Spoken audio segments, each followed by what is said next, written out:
Magandang araw po, welcome po sa aking channel of 9 TV. Nandito po tayo ngayon sa Nai Cavite kung saan meron po tayong bagong video presentation. Isang private resort na may lot area na 6,740 square meters.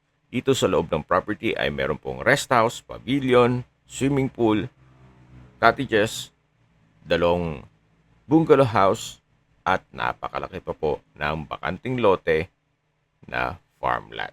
Ito pong nasa likod. Nakabakod na po buong property.